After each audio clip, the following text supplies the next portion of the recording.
Welcome back to the Loss Prevention News Network. I'm Amber Bradley, joined with my co-MC, Joe LaRocca, otherwise known as @LaRoccaJ. If you're a tweeter, some people say.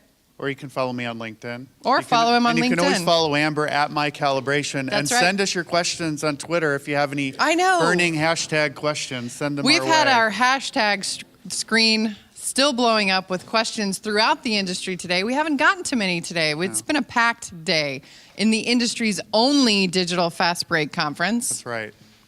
So, again, you're on the hot seat. Oh, here we go again. So everyone knows that Joe likes the camera. He does, don't you?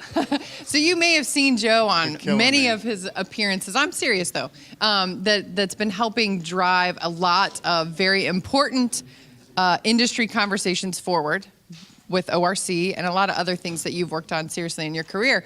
But so let's talk about that a little bit. When I first got into this industry, I was shocked that people actually steal from their employers.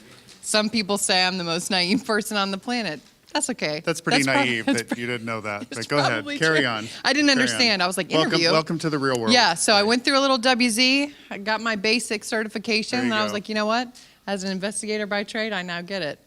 I could quiz you. I could put you on the hot seat. Don't put me on the hot seat. This is your hot seat moment. Talk about environment. Yes. So how do you talk about internal theft is relatively a sensitive topic. A lot of retailers think, especially if they're a little smaller, that none of their employees would steal from them. Right. And wouldn't that be wonderful if everybody was good-hearted and honest? That would be great. Could sing Kumbaya together, but they're not, are they? No. So let's talk about it. What do you do? What do you say? How do you talk about it? Well, if you're asking how I explain theft, yes, better said. The reason people steal, for at least the media, I found that you give them a visualization. So it's something I learned, and most people, LP people, learn in their career. It's all about motive, need, opportunity, and a personal honesty factor, right? That theft triangle. So, that's right. So with motive, we say they want to get back at the company. They don't like their manager, so they're going to steal something or do something wrong to get back. They're giving all the crap hours. That's You've right. heard that one before. Need, and there's legitimate needs out there. People feel like they have no other choice but to steal. They need money for school books. They need money for food. They need money to pay the bills. Their car broke down and they can't get to work unless they have a car. And, well, it's not right, but they legitimately need money. A personal honesty factor, when you have someone, I mean, let's just face it, there's a small percentage of our population. They're just scumbags. They steal. That's what they do. They're going to do it over and over again. What percentage would you It's a small say that is? percentage, but, you know, I mean. Joe LaRocca for president. We were nice about this for 30 years. Let's not, right? They're just scumbags. They're well, all right. Hashtag scumbags. But the largest percentage of people that steal simply do it because of opportunity, right? And we know that in our industry because we talk about it so often. But I find, especially with the media, I have to give them a visual. And here's my example that I use all the time. I say, you probably break the law, and you probably break it every single day. The old speeding thing? And you hear this like gasp, and I say, did you drive to work today? And they say, yeah. Did you drive to work yesterday? Yeah. Did you drive over the weekend? Yeah. And every single day you probably broke the law. And I pause. I say, it's a dramatic when you were pause. 16, when you were 17 and you got your driver's license, you were told to follow the speed limit or you were going to get a ticket. You were told to obey the traffic laws or you were going to get cited. You were told by your parents you'd lose possession of your car, your insurance rates would go up, you would lose your driver's license.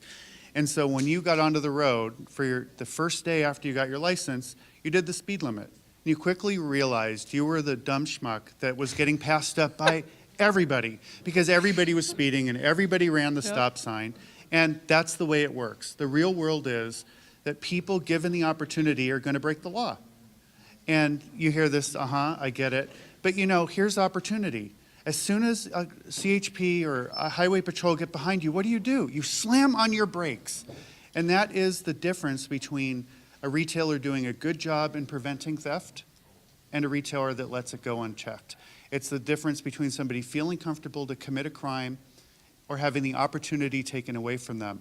It's like a light bulb turns on and I say, so when somebody walks into a store and they feel like nobody will know.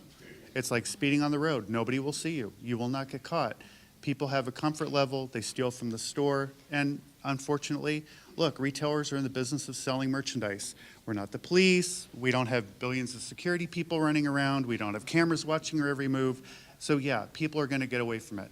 Now, you asked a really good question about employee theft. What was it? I don't remember. What do you say? It's a sensitive topic, right? So Yes. So yesterday, a reporter from Portland, Oregon called, and NBC News. She said, have a situation, major retailer, a couple $100,000 in loss caused by an internal, actually a loss prevention person. Yikes. What do you say about that? And I said, can you name any profession that doesn't have one or two bad apples working today? Teachers, cops, insurance agents, bankers, you name it.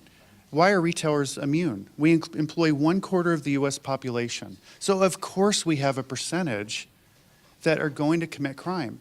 So yeah, we don't like that fact, but the truth is our employees know the internal system. They understand our vulnerabilities. They're gonna probe and test just like any criminal would, and when they find the vulnerability, they'll exploit it over and over and over again. That is the way that I explain it to reporters. By the end of the article, they're usually very understanding. Why is it that we lost diplomatic. $50 billion last year? Yep, That's why I it hear happened. you, and you are very diplomatic, which is why I think you should run for office. And I know I'm getting the wrap-up signal, At and that's like Joe the best LaRocca. news. See, I know more hot seat questions. That's how you Joe do it, LaRocca folks. for president, but for now, we're going to send it back over to Gus Downing. Thanks for watching the Loss Prevention News Network.